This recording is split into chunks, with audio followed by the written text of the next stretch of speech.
Welcome back to Movies TV Mad. Remember, you can follow me on Twitter, where I'm also called @MoviesTVMad. Also on Instagram and TikTok, where I'm @MoviesTVMad 555. Don't forget to subscribe and hit that little notification bell so you never miss this. I know I'm irresistible. Anyway, a new trailer for Shang-Chi and the 50 billion rings, or whatever the movie's called, right? Revealed that we will have Abomination in the film. Abomination from Ed Norton's Incredible Hulk movie. It seems like Kevin Feige is using everything from that movie apart from Ed Norton.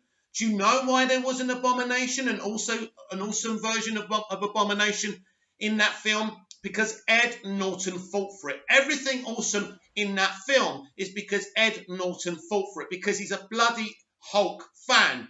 What do you prefer, Mark Ruffalo or Ed Norton? Comment down below. Let me know, right? Who do you prefer?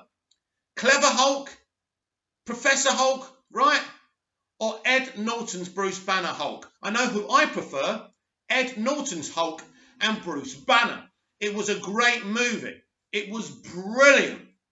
And it's canon to the MCU afterwards. That's what's so nuts about this. It's clear that Norton and Feige didn't get on because Feige doesn't like anyone with any ideas apart from himself, because he's the showrunner. He's the boss. And you're going to say, well, Mick, it served him quite well. Yes, it has, but not in terms of an original storytelling standpoint. Ed Norton was passionate. Don't you want people like that involved in your franchise, Kevin? Now, people are going to say, well, the film didn't do as good as it should have done. The critics didn't like it, blah, blah, blah. But I talked to a lot of Hulk purists that love that movie. And that says something. By the way, the Shang-Chi trailer, the brand new one, is awesome. I'm very intrigued by the movie. I think it's going to be great.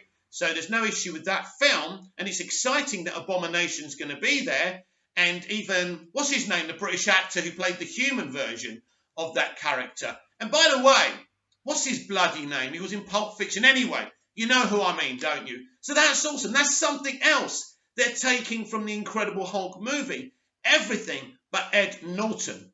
Ed Norton should never have been fired, never have been driven off that project. It's outrageous. Now, Mark Ruffalo is a great indie actor. I'm not saying he's a bad actor. I don't really like his Bruce Banner. He's too, I'm chilled. I'm so chilled and I'm funny, right? And I'm cool. And I fancied Romanoff, yeah. And Romanoff can calm my Hulk down. I don't prefer, no way. If you're asking me who I prefer out of Ed Norton and Mark Ruffalo, it's going to be Ed Norton every single time. But it's just hilarious that Ed Norton fought for this creature to be in the film Abomination. And now, after fighting for it, Feige's going to do the Inspector Gadget thing. The Inspector Gadget analogy I use all the time is this. Basically, in Inspector Gadget, his niece solves the crime, saves the day, and Inspector Gadget takes credit for it, right?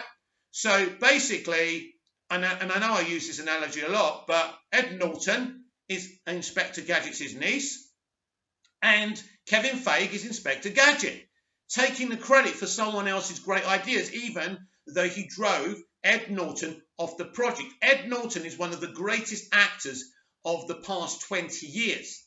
What a find that was to get him.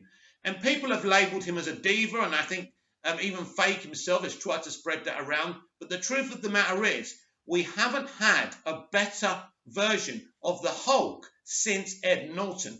Now, I thought the actual Hulk in Joss Whedon's first Avengers was really cool, and I liked the humour and everything. It's great, but that's not the direction Ed Norton wanted to go. Ed Norton understands the Hulk because he's a Hulk fan. He's got the comics.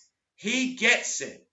You do not get rid of someone so passionate. And the only reason they're spreading around that he was a problem is because he didn't like the kind of mamby-pamby kind of Disney Channel way that Feige was going at the MCU. Again, you're going to say, Mick, but it's been successful. It has. But anyway, Abomination is going to be in Shang-Chi and the Legend of the Ten Rings or whatever it is. I can never remember the full title. Comment below and remind me. I'm crap with things like that. But anyway, I'm saying it's exciting that Abomination's in the movie, but I think it's ironic that they're stripping everything from a movie they try to distance themselves from. But everything is canon from that movie in the MCU apart from one thing: Ed Norton. And I think that's outrageous. Comment down below, like, share and subscribe. Follow me on Twitter at MoviesTVMad, Instagram and TikTok at MoviesTVMad 555. Subscribe, hit that bell, and then you'll never miss this. Until later on with my Smallville Season 1 Episode 2 review, I will see you later.